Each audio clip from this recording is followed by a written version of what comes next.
no hace el arte simplemente porque él se quiere expresar, sino porque quiere hacer negocio, ¿no? Y creo que no necesariamente está mal. Y esto es porque la técnica, o sea, fue tan bonita, tan maravillosamente ejecutada, que, o sea, que creo que nadie puede como que argumentar que no es una buena obra de arte si lo medimos con este estándar. Conforme crece la sociedad, conforme nos vamos globalizando, hay nichos para todo el mundo. Ahora en la sociedad está aceptado, digamos, que se hagan diferentes tipos de arte Uh-huh. y que todo caiga dentro del mismo término, arte. Sí. Pues si resulta que lo que quieres expresar es algo que la gente quiere comprar, perfecto, ¿no? Pero en muchos casos yo creo que tal vez lo que tú quieres expresar no es lo que la sociedad quiere comprar. Todo empieza y todo se acaba. Cada periodo empieza, cada periodo se acaba. Entonces algún día el arte que es famoso hoy, a lo mejor no lo va a hacer ya y se va a quedar simplemente en los récords, en los libros de historia. Hola, yo soy Manuel Arrazábal, cofundador de Canvas Lab, y junto con Nayeli Cabrera les traemos el podcast de arte. Nayeli es una apasionada del arte con estudios de diseño gráfico e historia del arte en Estados Unidos e Italia. Y bueno, yo solo estoy aquí para hacerle preguntas y aprender de este tema tan interesante junto con ustedes. Nosotros creemos que el arte es un reflejo del contexto cultural en el que fue creado. Por eso, de cierta forma, aprender del arte es aprender de la historia del pensamiento humano. Esperamos que lo disfruten.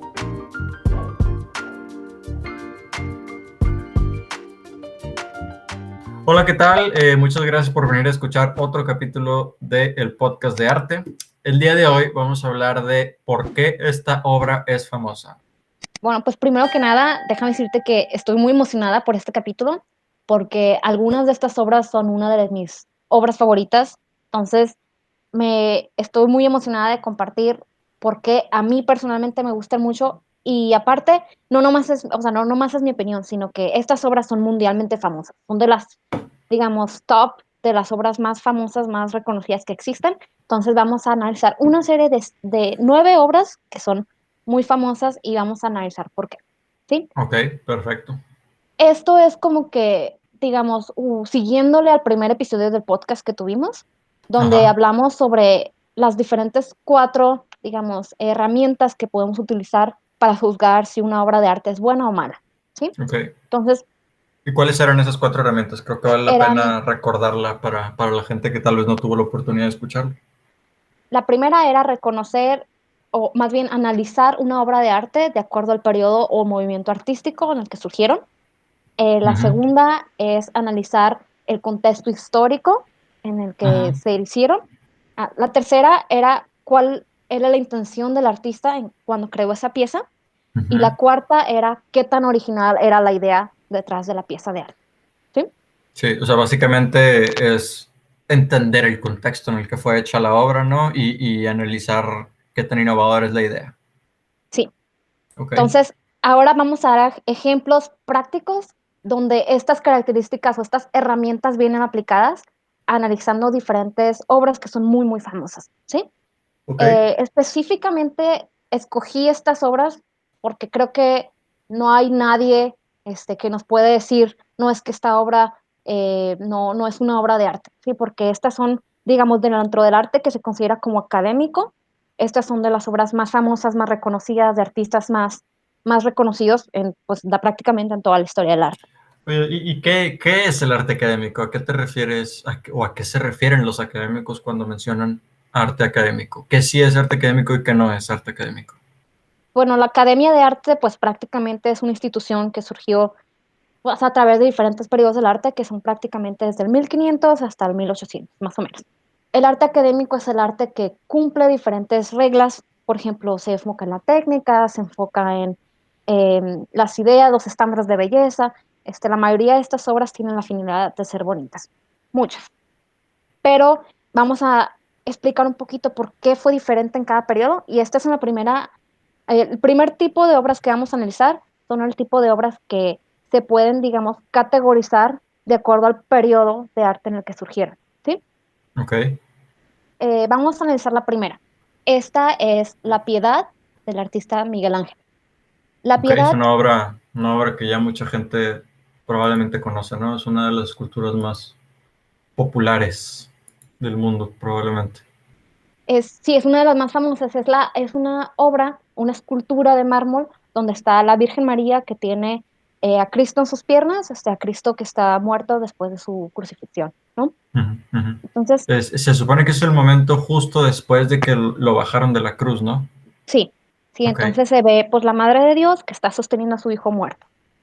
Esta obra, pues cabe recordar que fue, digamos, que surgió durante el periodo que se llama Renacimiento, ¿sí?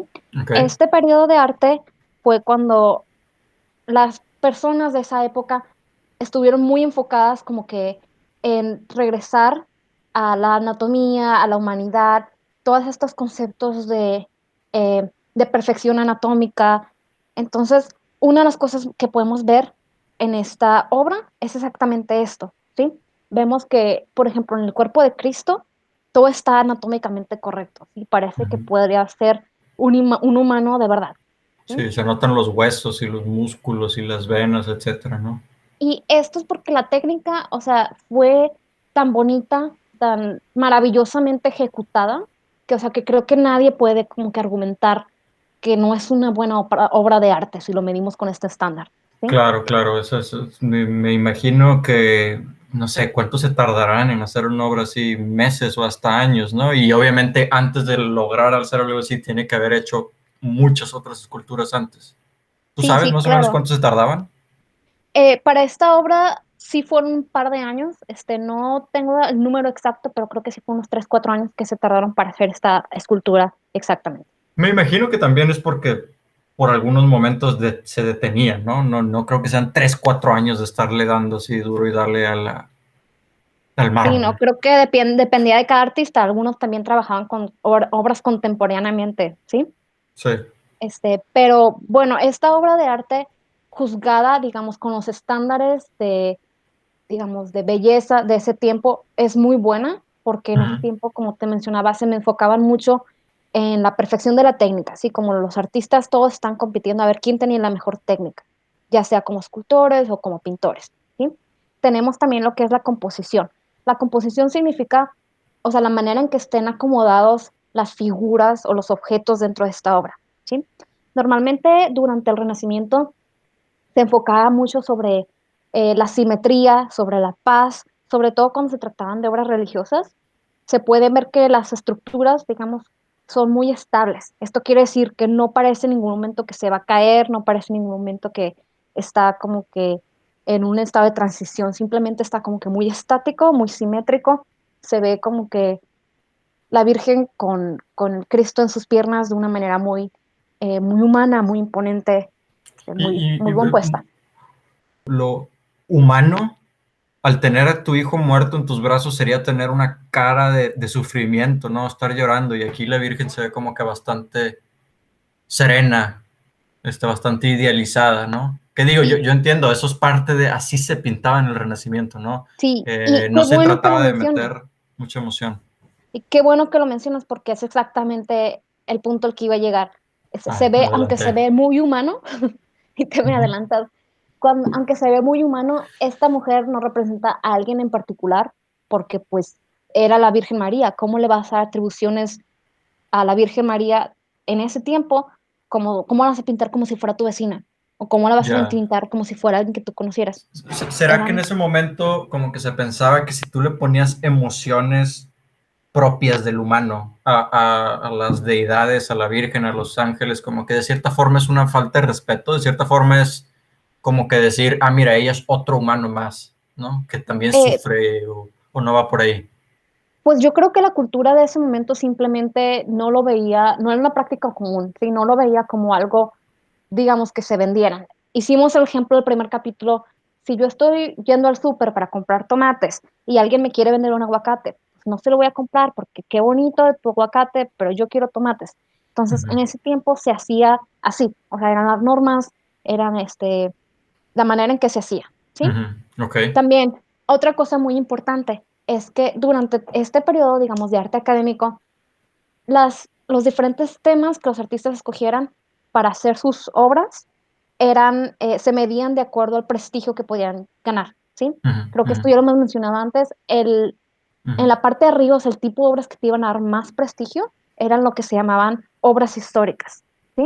Ok. Entonces, lo que fueran de la Biblia, de las mitologías, de los eventos históricos. Cualquiera de este tipo de temas iban a dar. Principalmente religioso, ¿no? O sea, no podían ellos pintar de unas cruzadas, tal vez, sino que era historias de la religión, ¿no? En su gran mayoría.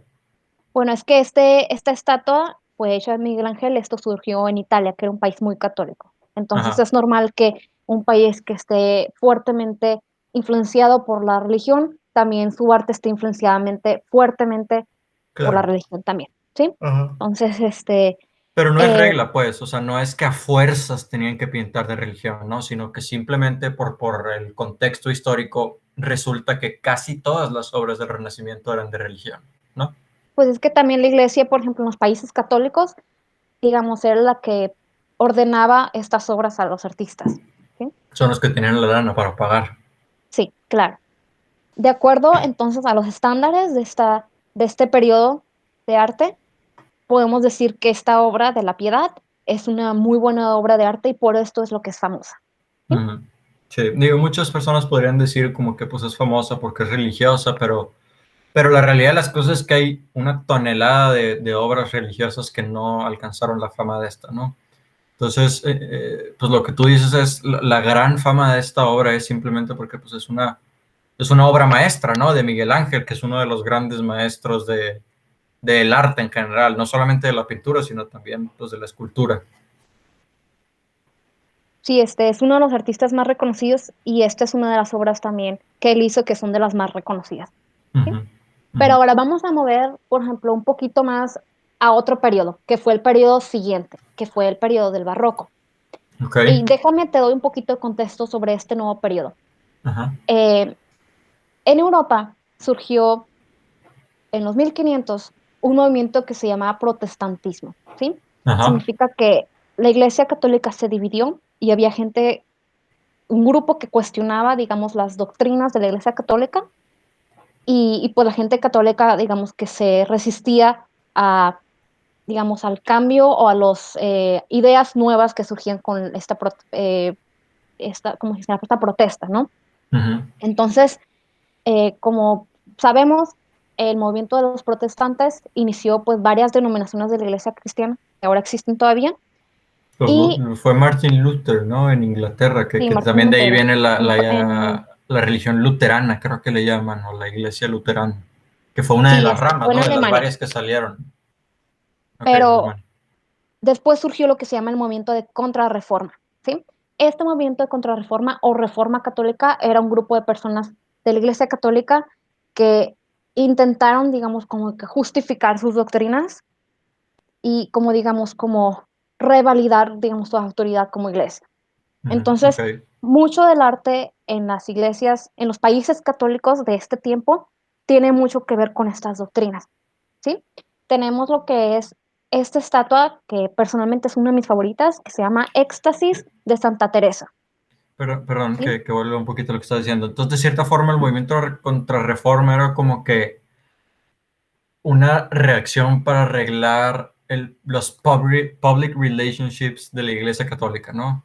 Fue como que una forma de hacer una labor de relaciones públicas, como que de recuperar, de qué raza, espérense, ya sé que la regamos, pero no la regamos tanto porque fíjense, así tenía que ser la cosa.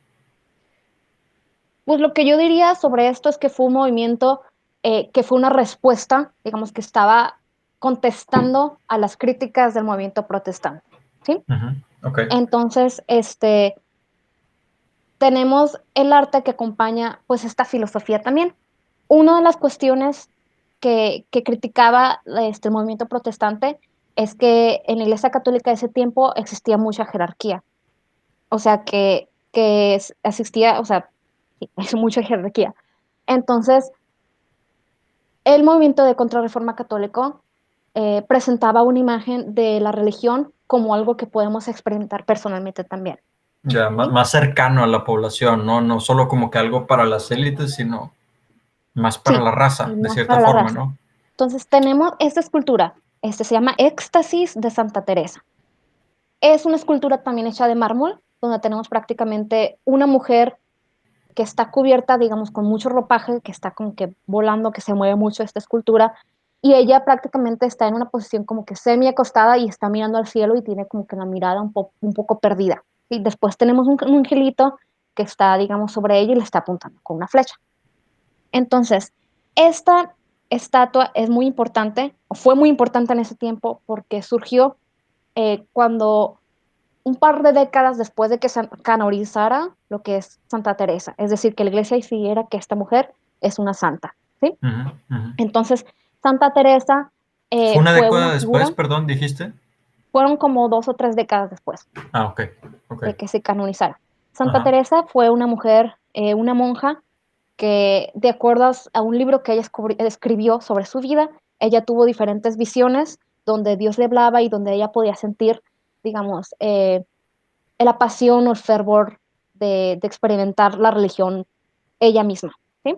Ujú, ujú. Entonces, en esta escultura podemos ver justamente esta pasión, esta, este momento en que Santa Teresa está teniendo una visión para ver al ángel, para entender lo que significa la espiritualidad, y digamos, el artista lo interpretó como una manera, algún tipo de éxtasis, ¿sí? Ujú, Algún ujú. tipo Pero de estado en el no es que ella está como que en trance. no es, ajá, y no es necesariamente nada sexual, ¿no? Porque tal vez ahorita podríamos relacionar la palabra éxtasis, digo, yo sé, no significa necesariamente algo sexual, pero hoy en día probablemente se relaciona mucho con la sexualidad, ¿no? Pero aquí me imagino que la intención no era nada de comunicar nada sexual, ¿no? Sino simplemente como que una conexión, una emocionalidad muy fuerte hacia la religión, ¿no? Como que esta persona está viviendo la religión católica fervorosamente, Exacto, ¿correcto? porque cabe mencionar que esta era una monja, entonces no, No existía de acuerdo a sus sexualidad. visiones, ella estaba tan, digamos, sumergida en este fervor, en esta espiritualidad que ella tenía, que el artista capturó, digamos, este momento, se lo imaginó este momento, ¿sí? Ok, ok. Entonces, durante este periodo del barroco, esta obra fue muy, digamos, muy celebrada, muy bien aceptada, porque mantenía, digamos, transmitía los mensajes que este movimiento artístico en los países católicos quería transmitir, que mira, la religión es para ti, tú la puedes experimentar, tú no necesitas a nadie, puedes llegar tú solo a Dios también, ¿sí? Entonces, esta es, digamos, eh, yo diría la mayor razón por la cual esta obra es famosa, porque dentro del movimiento en el que surgió, mantenía y comunicaba muy bien los mensajes de este periodo artístico que fue el barroco, Ujú. ¿sí? El barroco, corrígeme si estoy equivocado, se trataba mucho más de la emoción, ¿no? O sea, contrastándolo con el Renacimiento, que en el Renacimiento se idealizaba mucho la humanidad en general, aquí la intención era mucho más meterle la emoción, ¿no? Meter drama en las obras. Sí, tienes razón. Esa fue una característica muy importante del periodo del barroco. Ok, Que todo era el drama, la teatralidad, la expresión, las expresiones fuertes de las personas, ujú, todo esto. ok, ¿Sí? Bueno, la siguiente obra que tenemos se llama Juramento a los Horacios. ¿Ok? Esta ajá, obra nació en el periodo que se denomina como el neoclásico, un ujú, periodo relativamente corto de la historia, pero fue más o menos eh, justo antes de la Revolución Francesa. ¿Sí? Tenemos lo que son las monarquías en Europa y un pueblo que se empieza como que, digamos, a hartar de ser como sometidos por esta monarquía y que está queriendo empezar como que a tener sus propias opiniones. ¿Sí? También tenemos lo que es un interés muy grande sobre la cultura romana, porque en esos tiempos se realizaron diferentes excavaciones para redescubrir diferentes ciudades que se habían perdido, como la ciudad de Pompeya, y no sé si las escuchado mencionar. sí, Este, que fue donde explotó un volcán gigante, ¿no? Y mató a todos, prácticamente los petrificó, creo, ¿no? sí, Incluso. sí, pero gracias a este accidente fue que se preservaron las ruinas de la ciudad y más o menos Ujú, este tiempo, en los 1700, fue cuando se empezó, digamos, a redescubrir las ruinas de esta ciudad, ¿sí? ujú, ok, Entonces, digamos, la gente de ese tiempo tenía dos características. En primer lugar, eh, vivió en un tiempo donde se escuchaba como que muchísimo los rumores de las guerras que se venían avecinando, y también tenían muchísima influencia de la cultura de los romanos. ¿sí? ¿Guerras entre quiénes? ¿O era guerras en general porque todos los reyes estaban como que con una mentalidad de necesito expandirme y necesito tener más ejércitos, si no el otro güey me va a ocupar? Bueno, este movimiento al que yo me refiero fue el movimiento de la Revolución Francesa, ¿sí? De ahí fue que empezó como que este movimiento de igualdad, libertad y fraternidad, Ujú, donde ujú. empezaron como que a pensar que todos los seres humanos valemos lo mismo, no solamente los reyes. Entonces, digamos, Sí, fue el movimiento fue el que momento. desató las guerras modernas prácticamente, ¿sí? Sí. Entonces, bueno, tenemos esta sociedad que tenía estas dos características, ¿sí? Y entonces tenemos este artista que se llamaba Jacques-Louis David. Él crea esta obra llamada Juramento de los Horacios, ¿sí? Esta obra es muy grande, prácticamente tiene diferentes personas, se trata sobre las personas. Tenemos en el centro del cuadro un hombre que tienen todos vestimentas romanas. Este hombre tiene su brazo extendido y hay tres hombres del lado izquierdo, del lado izquierdo, que están levantando sus espadas. Y del otro lado tenemos algunas mujeres y niños que están sentadas. ¿Okay? Pero ¿Qué ellos le representa? están dando las espadas al hombre del centro o al revés, el del centro le está dando sus espadas a estos guerreros romanos, que parecen guerreros romanos. Ninguno de las dos. Ah, Este, estos hombres que tienen las espadas están haciendo un juramento de defender, digamos, de salir a pelear, y este hombre, su padre, simplemente les está haciendo un tipo de saludo o ok, como que son les los está hijos. bendiciendo. Te cuento un poquito esta leyenda o esta historia, ¿no? Ajá. Esta se trata sobre la cultura romana, en Ujú, las leyendas romanas. Estos ujú. muchachos se llaman Horacios, o sea, es como su apellido, ¿no? Digamos. Ok, son los Ellos, hijos de Horacio, digamos, en podríamos decir, teoría. Ajá. este hombre en medio es su padre y estos tres muchachos son trillizos. Entonces, él los está mandando a pelear porque van a salir a una guerra, ¿ok? La cosa es de que antes, a veces, como para prevenir las guerras y digamos, que pelear un ejército contra algo, se escogían tres campeones de cada, digamos, bando para que se enfrentaran entre ellos y sí se evitaran las muertes. Entonces, estos Ujú, tres muchachos han sido escogidos para que sean los campeones que van a ir a representar, digamos, su nación, ¿sí? ujú. Y Y en van a teoría, si ellos enfrentarse. ganan, se toma como que ellos hayan ganado la guerra, ¿no? Y los otros se tienen que someter. Sí, Sí, me y imagino que a veces no lo cumplían, ¿no? Que perdían los campeones y era de que, no, ¿sabes qué? Mejor no, güey, vamos a agarrarnos a golpes, todos. bueno, en este caso, estos muchachos están haciendo como que su promesa, digamos, de ir a defender, eh, a ir a pelear por la guerra y defender su honor. Ujú. El problema es que uno de estos muchachos estaba casada con la hermana de uno de los campeones que habían sido elegidos, digamos, para el otro bando, Mm, ¿sí? ujú. Y al contrario, la hermana de uno de estos muchachos estaba comprometida con uno de los guerreros que habían sido elegidos para el otro bando también. Ok, entonces había dos relaciones ahí entre los campeones que iban a pelear. Entonces, digamos, no importa lo que pasara, estas familias se iban a Iban a destruir, perder. Ujú, o sea, perder de los dos lados. ujú. Luego tenemos, por ejemplo, de un lado donde están los hombres jurando digamos, que van a pelear, y del otro lado tenemos unas mujeres, que son justamente estas dos mujeres, las hermanas o las Lamentándose. esposas, con los hijos que tienen, que están llorando, porque no importa quién gane, van a perder o un esposo o un hermano, Sí. ¿sí? Entonces, Ajá. esta pintura fue muy importante en la época en la que surgió, porque en esta época se celebraba muchísimo lo que es el honor.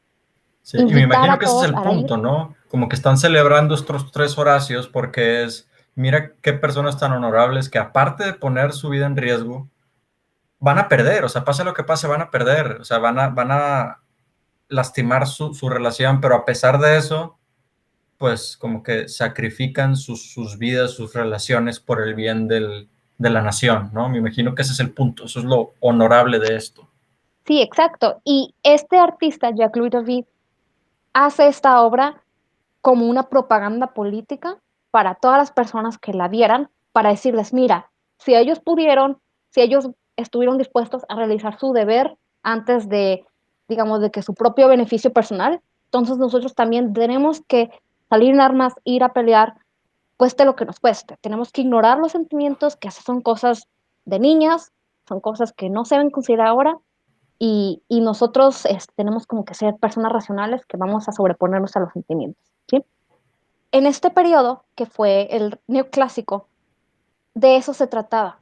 Fue un periodo del tiempo donde muchas de las pinturas del arte que existió fueron propaganda política para condividir, para compartir diferentes ideales que la gente tenía sobre los deberes, sobre lo que era el honor, sobre lo que era lo racional y todo este tipo de cosas. Entonces, esta obra es muy famosa porque nos enseña, nos refleja cómo una sociedad de ese tiempo pensaba y razonaba y cómo la sociedad de este tiempo valoraba muchísimo más la racionalidad sobre los sentimientos humanos.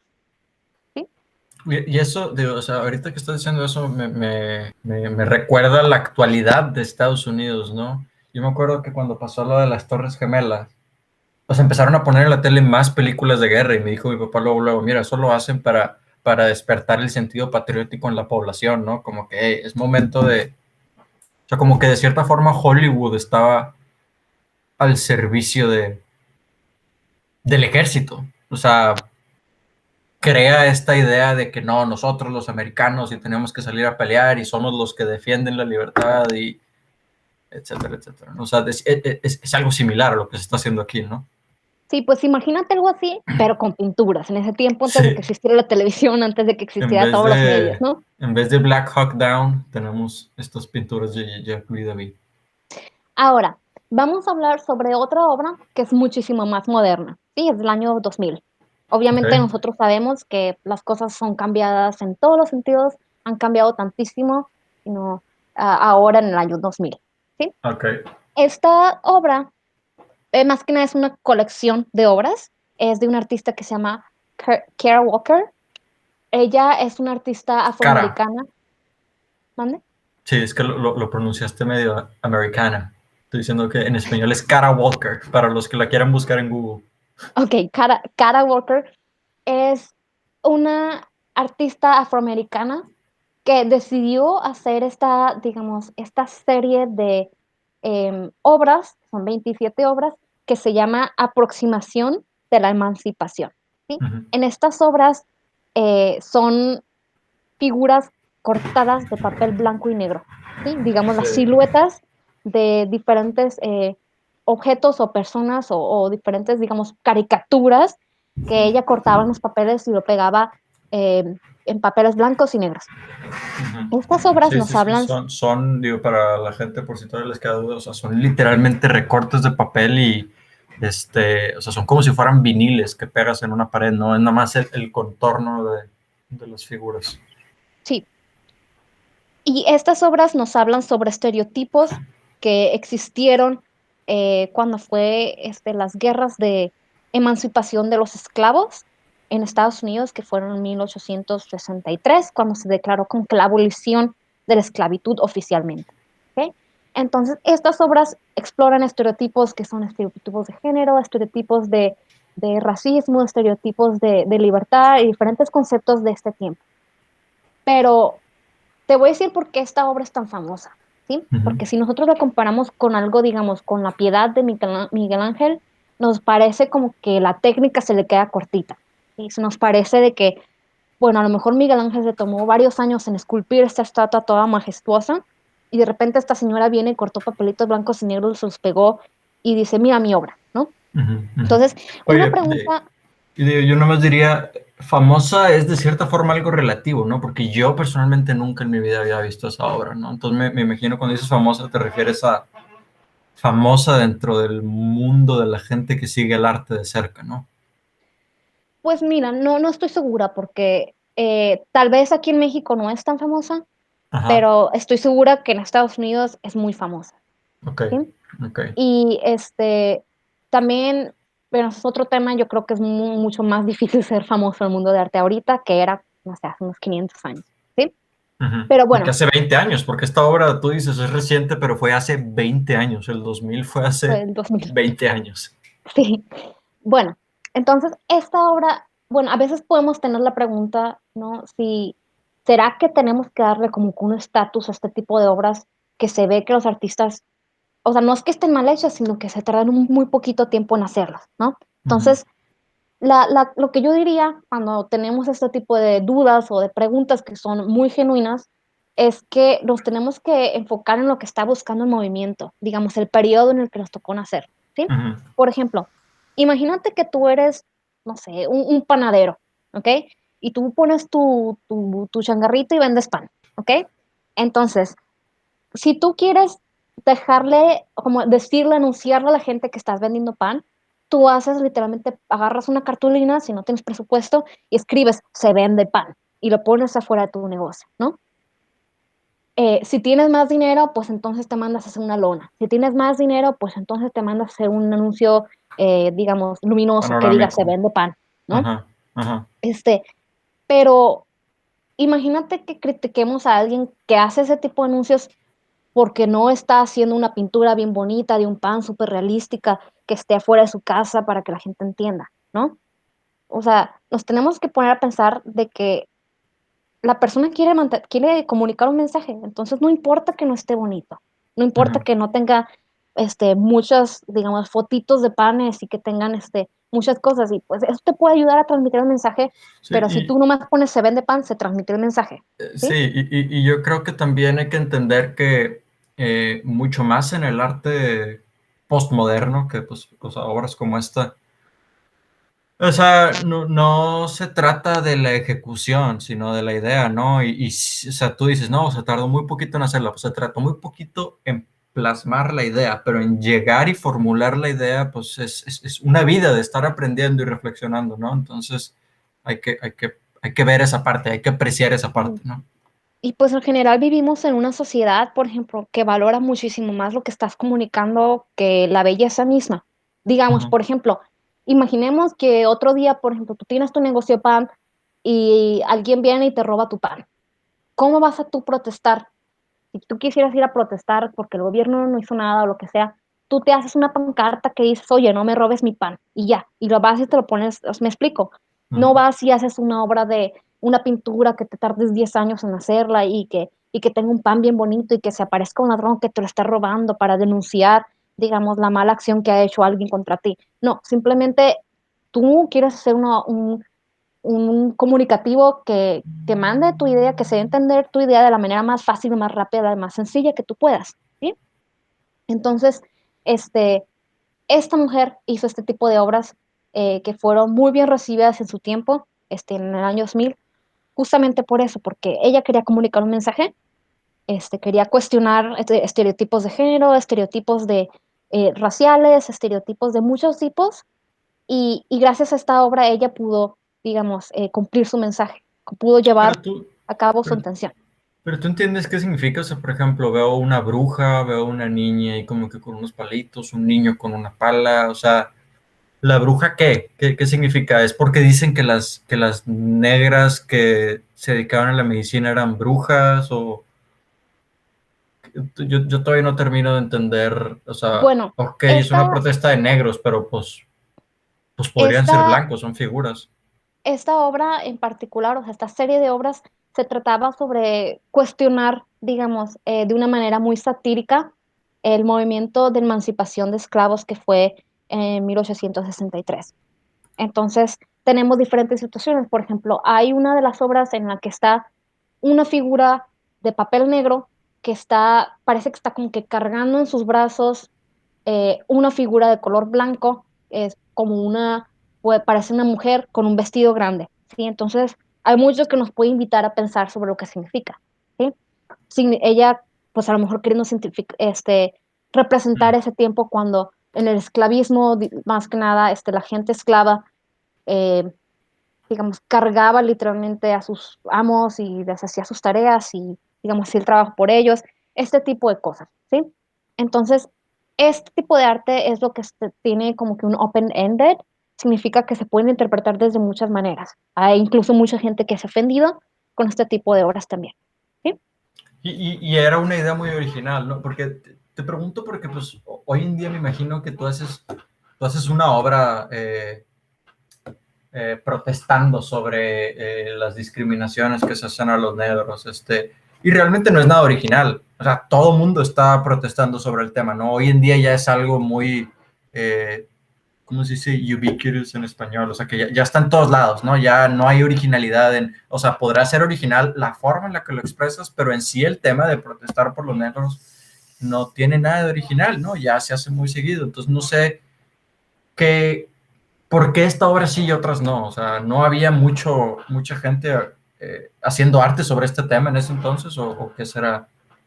No, no, yo creo que no es tanto sobre la originalidad, ¿sí? Es prácticamente, es un conjunto de cosas. O sea, este tipo de obras las podemos ver y son muy elegantes. O sea, el tipo de manera en que ella cortó el papel son como que eh, un poco al estilo Matisse, ¿sí? Que cortan un poquito el papel, que están bonitas, están presentadas. Y el hecho también de que ella haya encontrado una manera de protestar ella misma después de haber hecho sus investigaciones, después de ella misma ser descendiente afroamericano, yo creo que es una de las cosas que también le dan mucho valor. ¿Sí? Ok. Bueno, ahorita hablamos sobre obras que que han sido muy famosas en el transcurso de la historia, pero vamos a hablar sobre una que de hecho ya hemos hecho publicaciones de este artista, que para saber qué es lo que pasa cuando un artista intenta hacer obras que no están de acuerdo al periodo de tiempo, al periodo artístico en el que le tocó vivir, ¿ok? Ujú, ujú.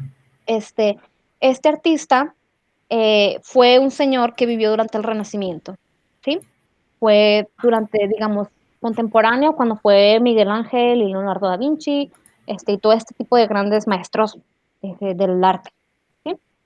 Su nombre era Giuseppe Arcímbolo Ujú. y era un artista italiano que un día se le ocurrió hacer retratos que parecen personas cuando tú lo miras de lejos, pero cuando te acercas te das cuenta que las caras están conformadas con frutitas o con verduritas o con peces. No sé, a lo mejor muchas personas le hemos visto, pero no sabemos cómo se llama.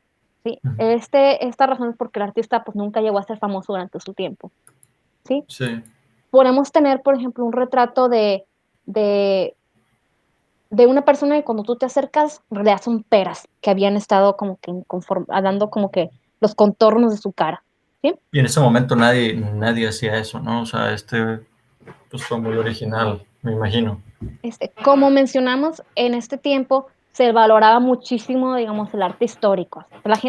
Mientras la gente en Italia estaba haciendo pinturas, esculturas sobre la Virgen, sobre el Niño Dios, sobre la crucifixión de Cristo, sobre, no sé, los mitos de las leyendas romanas, a este señor se le ocurrió hacer pinturas de frutitas que conformaban la cara de alguien, ¿sí? Ujú. Entonces, pues obviamente nunca nadie lo peló.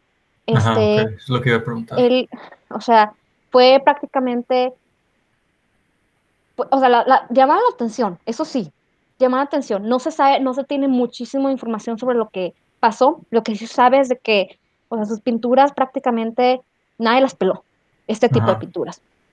Entonces, fue hasta mucho tiempo después cuando Salvador Dalí la redescubrió, porque Salvador Dalí fue una persona que hacía muchísimo research, investigaba, le gustaba mucho ver la historia. Entonces, fue cuando él se inspiró de este sujeto para poder hacer varias teorías en las que él basaba su arte, el Ujú. surrealismo y el estado de los sueños, la mente humana, todo ese tipo de cosas. Entonces, uno como artista puede hacer lo que se le antoje, claro, pero la realidad es de que si no te tocó nacer en ese periodo, o sea, lo vas a hacer literalmente por puro amor al arte, Sí, que nadie te lo va a comprar, sí. O ¿sí? sea, de cierta forma lo que estás diciendo es como que contrastar las primeras 4 obras que mencionaste con esta última, ¿no? Porque Sí, las primeras 4 obras fueron famosas porque, digo, primero que nada fueron ejecutadas bien, pero sobre todo porque cumplían con el propósito del periodo en el que estaban, ¿no? Porque, o sea, sí, como que le hablaban a la sociedad actual, ¿no? Como el ejemplo que tú siempre dices, esas es de los tomates y los aguacates, ¿no? Esas 4 pinturas vendían tomates cuando la gente quería comprar tomates, pero esta otra de Giuseppe estaba vendiendo aguacates cuando la gente quería comprar tomates. Y aunque el aguacate estaba muy bonito, es decir, su obra estaba muy bonita y muy innovadora, eso no era lo que era considerado buen arte, entonces no fue famoso, ¿no? Y sí, porque mira, una cosa muy importante y que estoy seguro que más de una persona puede pensar es que si comparamos las obras de Giuseppe Archimbolo con las de esta última señora que acabamos de hablar, Kara Kara Walker. Walker, Ujú. muchos podrían decir que están mucho mejor hechas, que tienen mejor técnica, que están más profundas, etcétera, etcétera. Y creo que es indiscutible, ¿no? O sea, tienen mucho Eh, más técnica esas obras. sí, pero tenemos que ponernos a pensar de que ¿qué es lo que está buscando el periodo en este tiempo? El Ujú, periodo en el año 2000 no estaba apreciando a los artistas por su técnica. ujú. En el año 2000 los artistas que digamos, hacen más obras famosas son los artistas que comunican ideas de una manera mejor, ¿sí? Sí, En cambio, en el sí, Renacimiento no se trataba sobre la idea, tú puedes tener una idea muy padre, pero si no estás pintando obras de la Virgen, obras históricas, o sea, nadie te las iba a comprar, no vas a ser reconocido, ¿sí? ujú. Entonces, esto es algo que yo quiero que sea que el mensaje central, que muchas veces nosotros nos juzgamos, digamos, todo el arte del punto de vista de nuestros ojos, ¿sí? Sí, muchas veces hoy en día pensamos que el arte, el objetivo del arte es ser bonito, ¿no? Pero pues realmente no. Y sí, creo que aquí siempre, o sea, en toda la humanidad aplica la ley de oferta y demanda, ¿no? Hoy en día quiero pensar que hay una infinidad de personas que tienen una excelente técnica, ¿no? Y que pueden hacer a la Mona Lisa prácticamente igual que Da Vinci, pero ¿para qué queremos esas personas? Si alguien puede tomar una foto y va a ser más fiel a la realidad, ¿no? O sea, no es relevante, no es valioso para la sociedad de hoy en día que tú hagas pinturas muy realistas, porque ese producto final, tu pintura realista, lo podemos obtener con una fotografía, ¿no? Entonces, para que tu obra sea valiosa, tiene que tener idea, ¿no? Tiene que, o sea, la idea tiene que ser lo interesante, ¿no? Lo diferente. Respondiendo a lo que tú dices, yo no estoy segura que no agregue valor, digamos, hacer una obra realista porque, mira, creo que ahorita estamos en un periodo de la historia donde hay más pluralidad. Es decir, que mucha gente se puede, eh, digamos, dedicar a hacer el arte que a ellos les guste, ¿sí? Ujú, Antes, por ejemplo, habían muchísimas maneras de condicionar qué tipo de arte hacían. ujú, Digamos, si nosotros pensamos que ahorita el arte es elitista, considera haber nacido durante el Renacimiento. ujú. O Era sea, mucho más elitista, ¿no? tenías que pintar a fuerzas. Si tú querías vender, si tú querías ser alguien en la vida, si tú querías ser alguien reconocido, tenías que hacer pinturas históricas, lo que significa pinturas o de la Biblia o de mitologías paganas de los romanos y los griegos o hechos de la historia de la humanidad, ¿no? Pero hoy, por ejemplo, la gente se puede basar, puede hacer sus pinturas sobre lo que se les antoje, puede hacer arte con lo que se les antoje y pues esto es algo que es una cosa buena y es una cosa mala. Te digo por qué. Es una cosa muy buena porque cada quien puede encontrar el valor en el arte en cualquiera de los campos que decide enfocarse, ¿sí? Yo, por ejemplo, no estoy de acuerdo que el arte que sea, digamos, hiperrealista, o las personas que se esfuerzan como que en dominar una técnica, no estoy de acuerdo que eso no tenga valor, porque hay un espacio para ellos, pero también hay un espacio para artistas conceptuales, hay un espacio para artistas que hacen performance. Ahora en la sociedad está aceptado, digamos, que se hagan diferentes tipos de arte Ujú. y que todo caiga dentro del mismo término, arte, Sí, sí, ¿sí? sí, sí, sí, es que, digo, sí, tienes razón, o sea, la realidad de las cosas es que no podemos meter todo en la misma casilla, ¿no?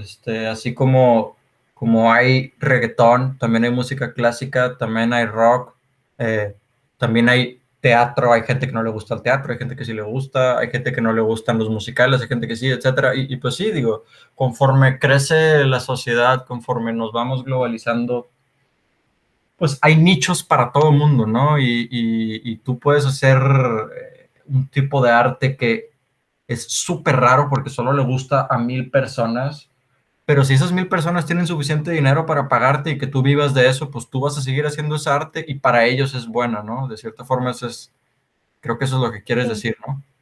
Sí, no, y también, por ejemplo, hay muchas personas que hacen arte por el simple amor al arte. No con la intención de venderlo, no con la intención de hacerse millonarios, de hacerse famosos, simplemente porque a ellos les gusta, porque es una manera de expresarse, porque ellos mismos encuentran valor. Y eso me parece una manera muy, eh, ¿cómo se dice? Brave, una manera muy valiente, digamos, de enfrentarse, digamos, al mundo del arte, aún sabiendo que a lo mejor no es lo que está, digamos, de moda o está trending en este momento, ¿sí? Al final, pues, como hemos estudiado en nuestros podcasts, todo empieza y todo se acaba. Cada periodo empieza, cada periodo se acaba. Entonces, algún día, el arte que es famoso hoy, a lo mejor no lo va a hacer ya, y se va a Sí. quedar simplemente en los récords, en los libros de historia, Ujú. pero la gente va a preferir otro tipo de arte. Entonces, como nosotros no sabemos exactamente qué es lo que se va a vender de aquí a 50 años, yo diría que las personas que están haciendo su propio arte sigan haciéndolo, lo perfeccionen, lo hagan de la mejor manera que pueda, y a lo mejor algún día, en muchos siglos, en mucho tiempo, alguien lo reconozca, encuentren valor en su trabajo, y, y sí, así como este señor, Giuseppe Arcímbolo, que después, o sea, durante su vida nunca nadie lo peló, pero después de su muerte, después de varios siglos, fue cuando fue reconocido, y hoy sus pinturas pues son muy apreciadas por mucha gente, Sí, ¿sí? sí, sí, que pues es que yo creo que también depende de qué quieres como artista, ¿no? Si lo que quieres puramente es expresarte, lo que traes dentro, pues haz lo que quieras, ¿no? Pero si quieres vivir del arte, entonces, pues si resulta que lo que quieres expresar es algo que la gente quiere comprar, perfecto, ¿no? Pero en muchos casos yo creo que tal vez lo que tú quieres expresar no es lo que la sociedad quiere comprar, o tal vez te es muy difícil encontrar ese nicho. Y pues si quieres vivir de esto, te tienes que adaptar un poco, ¿no? A fin de cuentas tienes que escuchar y absorber la cultura y producir lo que la cultura te va a pedir, ¿no? Que de cierta forma creo que eso es lo que hace, por ejemplo, Jeff Koons, ¿no? Yo creo que él es alguien que sabe perfectamente lo que está haciendo y que lo que está haciendo como que va a funcionar en la cultura, ¿no? Y si no va a funcionar en la cultura, no lo hace, ¿no? Digo, quiero pensar que él es alguien que no hace el arte simplemente porque él se quiere expresar, sino porque quiere hacer negocio, ¿no? Y creo que no necesariamente está mal, ¿no? Digo, sí, creo, Pues de creo que algo tiene que ponerle, comer, ¿no? Entonces, exacto, y creo que pues yo, ponerle que está mal o que está bien, pues es meternos en algo que es una discusión que no hace sentido, ¿no? pues es que, o sea, la gente de algo tiene que vivir, y si alguien se quiere dedicar al arte, o sea, pues tiene esas dos opciones. Si estamos en el periodo donde la gente está comprando tomates, pues o haces tomates o haces tu propio aguacate, pero sabes que nadie te lo va a comprar, Ujú, ¿sí? ujú. Entonces, Digo, pues qué afortunados los que puedan hacer su propio arte sin necesidad de venderlos, ¿no? Porque también hay mucha gente que pues sí. nació en una situación en la que no necesita ganar dinero de su arte y pues excelente, ¿no? Que hagan lo que quieran.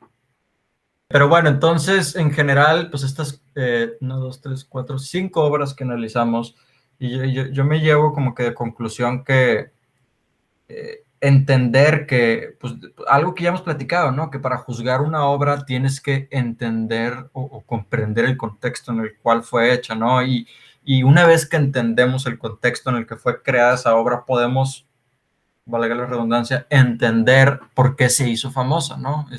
No eran los mismos objetivos los que se tenían en el Renacimiento que los que se tenían en el Barroco, que los que se tenían hoy en día, entonces pues sí, digo, como siempre, yo creo que hay que hacer el esfuerzo de entender el arte, ¿no? No hay que caer en la flojera de, si no lo entiendo, si no me gusta, es mal arte, porque pues hay que hacer nuestra tarea, ¿no? Hay que buscar, valga la redundancia, entender cuáles eran las intenciones del artista. Gracias a todos los que nos escucharon. Si alguien encontró este video de alguna manera random en Facebook o en YouTube, que sepan que esto es un podcast, lo pueden buscar en cualquier plataforma de podcast, como el podcast de arte. Y pues gracias por seguirnos. Nos vemos en el próximo episodio. Muchas gracias. Bye.